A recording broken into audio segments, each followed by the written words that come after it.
नमस्कार, 20 मिनट 20 खबर में आपका स्वागत है। इस बुलेटिन में हम आपको प्रदेश से लेकर देश के अलग अलग हिस्सों की खबर दिखाएंगे।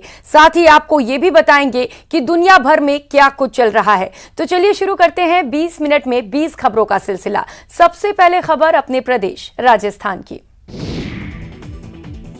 राजसमंद में कोरोना काल में बनाए गए कोविड केयर सेंटर में लाखों रुपए का घोटाला सामने आया है। एक गुमनाम व्यक्ति ने एसीबी जयपुर और राजसमंद के अतिरिक्त कलेक्टरों को एक पत्र लिखकर इस घोटाले की जांच करने के लिए मांग की गई है और उसमें बताया गया है कि कोविड सेंटर में तय दर से 4 से 5 गुना ज़्यादा पैसा खर्च किया गया और लाखों रुपए का सरकार को चूना लगाया गया है। बीसीएमओ डॉक्टर राजकुमार खोलिया और प्रोग्राम मैनेजर विमलेश तिवारी के खिलाफ जयपुर एसीबी को एक गुमनाम परिवाद मिलने के बाद महानिदेशक ने जांच के आदेश जारी कर दिए हैं। राजसमंद एडीएम ने सीएमएचओ को कमेटी बनाकर जांच करके 7 दिन में रिपोर्ट सौंपने के आदेश दिए हैं। राजसमंद को पत्र प्रेषित करके 7 दिवस में रिपोर्ट मांगी गई थी। बीच में छुट्टी आने की वजह से अभी तक जवाब नहीं आया। मेरी उनसे कल ही बात हुई, उन्होंने एक कमेटी बनाई है और आने वाले 2-3 दिनों के अंदर वो जांच करके रिपोर्ट कलेक्ट्रेट में प्रेषित कर देंगे। भरतपुर में कोरोना के मामले बढ़ते जा रहे हैं। प्रशासन लोगों को जागरूक भी कर रहा है। पुलिस रोको टोको अभियान चला रही है, लेकिन फिर भी लोग लापरवाही से बाज नहीं आ रहे। ज्यादातर लोग बिना मास्क के ही नजर आते हैं और जब मास्क के बारे में पूछा जाता है तो तरह तरह के बहाने बनाते हुए निकल जाते हैं। भैया कहाँ जा रहे हो? कॉलेज जा रहे हो, आपने मास्क नहीं लगाया। आपको पता है कोरोना लगातार बढ़ रहा है, प्रशासन जागरूक कर रहा है। मास्क ने ये जेब में रखने की चीज थोड़ी है। अरे नहीं लगा। गलती मानते हो, बचाव करो कोरोना से। तो देखिए लोग जो है लापरवाह नजर आ रहे हैं और ऐसे ही आप कहाँ से आ रहे हो? मास्क नहीं लगाया आप, ये जेब में रखने की चीज। देखिए पुलिस जो है वो भी समझा रही है, लेकिन पुलिस समझा रही है लगातार, लेकिन लोग फिर भी मानने को तैयार नहीं है। कोरोना की तीसरी लहर से बचना है तो टीका लगवा लीजिए, क्योंकि टीका ही कोविड से बचने का तरीका है। ये सबसे पहला हमारा तो ये है कि 100% टीकाकरण करवा लें। 18+ वालों में भी और 15 से 18 बच्चों की श्रेणी में भी टीकाकरण एक बहुत बड़ा बचाव है इसके लिए। अपील पर अमल कीजिए, क्योंकि कोरोना का कहर बढ़ता जा रहा है। जालौर जिले में कोरोना गाइडलाइन की पालना कराने के लिए अब जिला प्रशासन सख्त रवैया अपनाएगा। इसे लेकर जालौर जिला कलेक्टर के निर्देश पर अलग अलग टीमों का गठन किया जा रहा है, जिसके तहत लापरवाह लोगों के खिलाफ अभियान चलाया जाएगा। जॉइंट एनफोर्समेंट टीम्स का भी पुलिस को अन्य लोगों को मिलाकर के एक टीम का गठन किया जा रहा है। इसके अलावा जिले में टीके से वंचित रहे लोगों का टीकाकरण किया जाएगा। आपका फर्ज बनता है कि टीका लगवाएं, ताकि ये सिर्फ आप ही नहीं, आपके परिवार की, आपके पड़ोस की, आपके सोसाइटी की, आपके देश की हिफाजत कर सके। सचमुच सोच के देखिए, एक टीका लगवाने से आप कितना बड़ा काम कर रहे हैं, कितने बड़े काम को अंजाम दे रहे हैं। कोरोना की तीसरी लहर को ध्यान में रखते हुए उत्तर पश्चिम रेलवे के जोधपुर मंडल अस्पताल में 50 बेड का कोविड विंग स्थापित किया गया है। इसके साथ ही तीसरी लहर की आशंका के मद्देनजर अस्पताल में इस बार बच्चों के लिए भी अलग से अत्याधुनिक सुविधा युक्त चाइल्ड कोविड वार्ड भी बनाया गया है।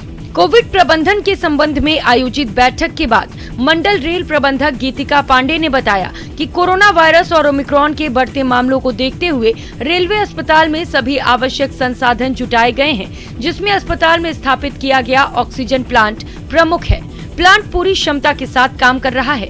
कोरोना से उपजी किसी भी स्थिति से निपटने के लिए मंडल अस्पताल सक्षम है। यहाँ सभी आवश्यक संसाधन उपलब्ध हैं। हाल ही में इससे जुड़ी मॉक ड्रिल भी करवाई गई, जो पूरी तरह सफल रही। बाड़मेर जिले में इन दिनों सोशल मीडिया पर एक वीडियो जबरदस्त तरीके से वायरल हो रहा है। इस वीडियो में कुछ लोग एक युवक के साथ मारपीट करने के बाद उसके बाल काटते नजर आ रहे हैं। वीडियो शिव थाना इलाके के भियाड़ सरहद का बताया जा रहा है। जानकारी के मुताबिक ये वीडियो 4 दिन पुराना है। बताया जाता है कि पीड़ित बलदेव कंबल बेचने का काम करता है। वो मंगलवार की शाम फतेहगढ़ जा रहा था, तभी मूलाराम और बंदराम एक गाड़ी में सवार होकर आए और उसके साथ मारपीट करने लगे। इसके बाद 7 से 8 दूसरे लोग भी आ गए और उसको अगवा कर सुनसान जगह पर ले गए और फिर खंबे से बांधकर पहले मारपीट की, उसके बाद उसके बाल काट दिए। पीड़ित का आरोप है कि पीटने वाले गाड़ी में रखी नकदी, मोबाइल और कंबल भी चुरा कर फरार हो गए। फिलहाल पुलिस ने केस दर्ज कर जांच शुरू कर दी है। थाना सी में प्रकरण पंजीबद्ध कर दिया है और इसमें जो भी विधि सम्मत कानून सम्मत कार्रवाई की जाएगी और इसकी जांच भी की जा रही है कि इसके पीछे क्या प्रयोजन, क्या कारण रहा। कोरोना के कहर के चलते साल 2020-21 में लोगों का ज्यादातर वक्त घर के अंदर बीता। लॉकडाउन रहा, पाबंदियां रहीं, वर्क फ्रॉम होम चलता रहा। सड़कें और बाजारों में हलचल काफी कम थी, लेकिन ऐसे समय में भी अपराध के मामले बढ़ गए। कोरोना काल में ऑनलाइन फ्रॉड, सोशल मीडिया पर फर्जी सूचना के मामले तेजी से बढ़े। दौसा जिले की बात करें तो यहाँ बलवा के अपराधों में भले ही कमी आई हो, लेकिन हत्या, लूट, डकैती, अपहरण, बलात्कार सहित सभी अपराधों में बढ़ोतरी हुई। वैसे एसपी अनिल बेनीवाल कहते हैं कि आपराधिक प्रकरण की संख्या में जरूर बढ़ोतरी हुई, लेकिन एनडीपीएस एक्ट, आर्म्स एक्ट सहित सीआरपीसी की विभिन्न धाराओं में पुलिस ने पिछले वर्षों की तुलना में पिछले वर्ष से बेहतर काम किया है। ओवरऑल क्राइम अगर देखते हैं तो आर्म्स एक्ट की कार्रवाई, एनडीपीएस की कार्रवाई, प्रिवेंटिव एक्शंस की कार्रवाई हमारे पिछले सालों के मुकाबले बेहतर रही है।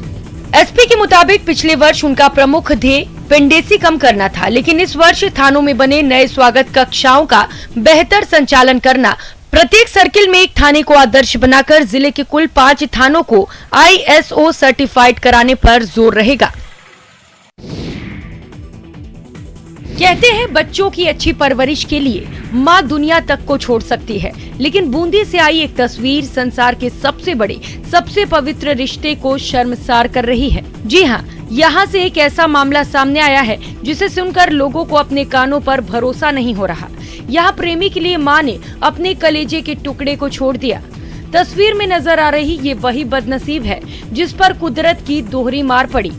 पहली इसकी माँ इसे छोड़कर चली गई और दूसरी इसका बाप, इसका सगा पिता, इसकी जान का दुश्मन बना था। बूंदी के नमाना क्षेत्र की एक माँ अपने 2 वर्षीय मासूम को छोड़कर अपने प्रेमी के साथ चली गई। बेरहम माँ की याद में रोने वाले मासूम को चुप करने के लिए उसका बेरहम बाप उस मासूम को खूंटे से बांधकर उस पर जुल्म ढाने लगा। किसी तरह बाल कल्याण समिति तक इस बेबस की बेबसी की भनक लगी, जिसके बाद इसने इस मासूम को मुक्त कराया। अपनी कलयुगी माँ और निर्दयी पिता की यातनाओं को भूलकर बाल कल्याण समिति कार्यालय में उछल कूद रहा मासूम समिति के सदस्यों की आंखों का तारा बना हुआ है।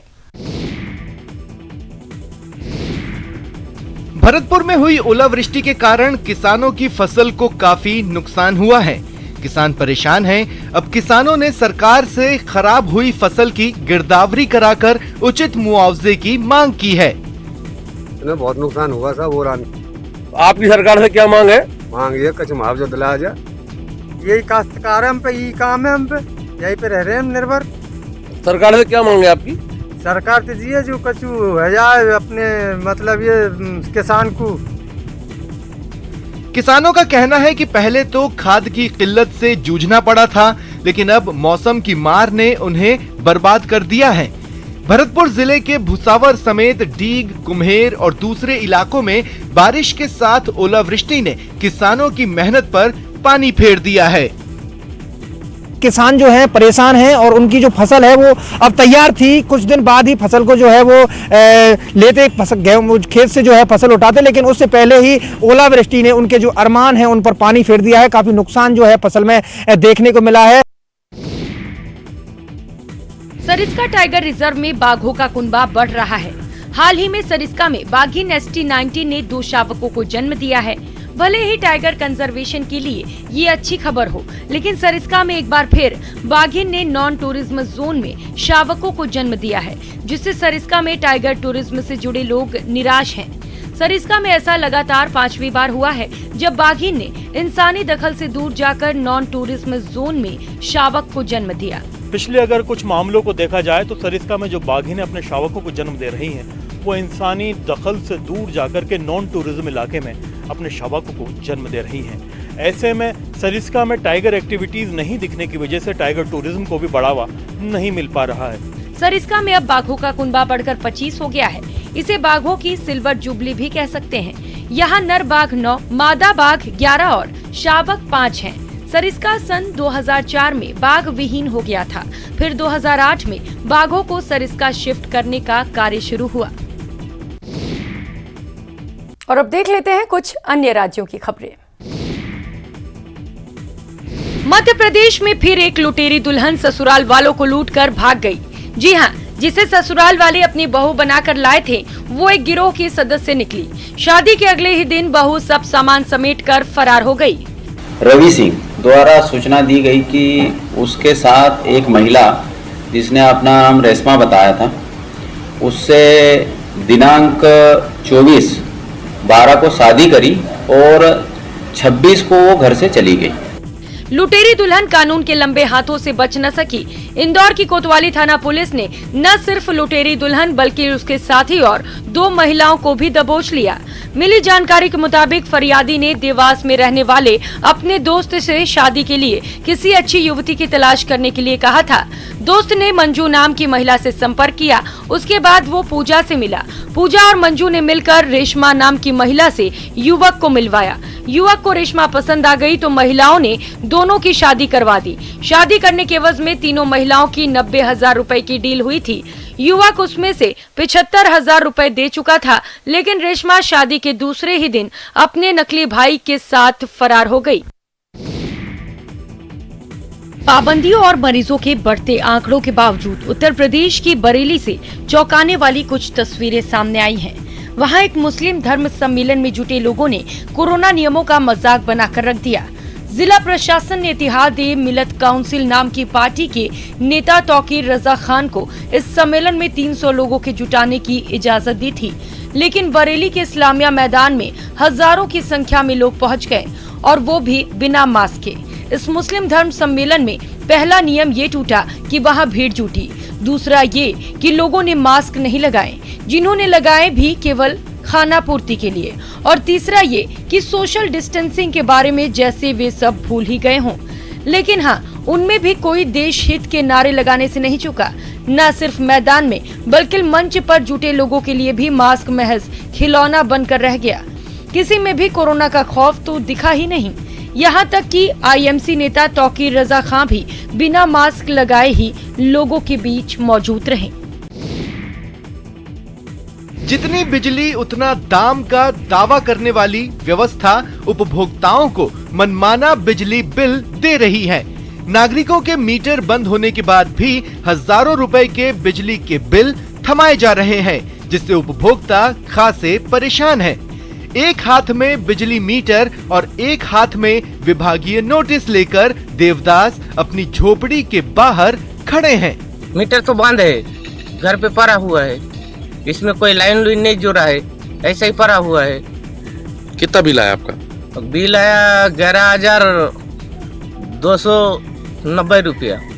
जी हाँ, छत्तीसगढ़ के पखांजूर में शासन ने बिजली विभाग के कर्मचारियों को खुली छूट दे रखी है, जिसकी कीमत गरीब चुका रहे हैं। देवदास के घर एकल बत्ती कनेक्शन दिए हुए 2 साल हो चुके हैं, लेकिन उनके घर पर आज तक बिजली सप्लाई नहीं जोड़ी गई। इधर बिजली विभाग ने 11,290 का बिजली बिल थमा दिया।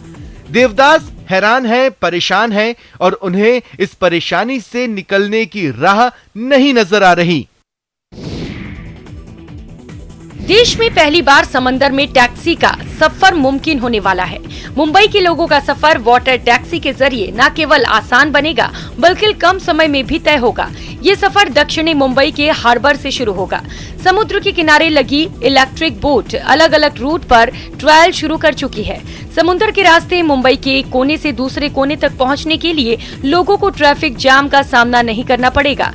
टैक्सी ऑपरेट करने का काम एक निजी कंपनी को दिया गया है, जिसे इंतजार है तो बस प्रधानमंत्री के हाथों उद्घाटन का।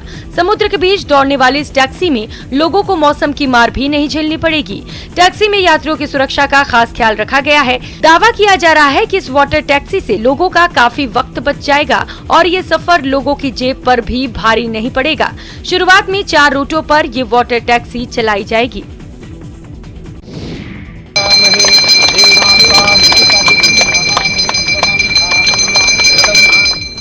जम्मू स्थित मां वैष्णो देवी की यात्रा करने वाले श्रद्धालुओं और पर्यटकों के लिए शिमला से सीधी बस सेवा का लाभ मिलने लगा है। परिवहन मंत्री बिक्रम सिंह ठाकुर ने ISBT शिमला से बस सेवा को हरी झंडी दिखाकर रवाना किया। गौरतलब है कि हिमाचल प्रदेश के लोग अरसे से माता वैष्णो देवी के लिए वॉल्वो बस सेवा शुरू करने की मांग कर रहे थे। इस सुविधा से हिमाचल प्रदेश के 5 जिले के लोगों को लाभ मिलने लगा है। यहाँ के लोगों की बड़ी लंबे समय से डिमांड है। जो लोग वैष्णो माता को जाना चाहते हैं उनके लिए एक बहुत ही बड़ी सुविधा होगी और जो बाकी डिस्ट्रिक्टों के साथ भी इसकी कनेक्टिविटी है उसके कारण भी आप जनमानस को फायदा हो। खास बात यह है कि पहले महीने यात्रा करने वाले यात्रियों को किराए में 35% छूट मिल रही है और 25% ऑफ सीजन डिस्काउंट के साथ पहले महीने में 10% प्रमोशनल डिस्काउंट देने का फैसला लिया गया है। मिली जानकारी के मुताबिक 5 राज्यों में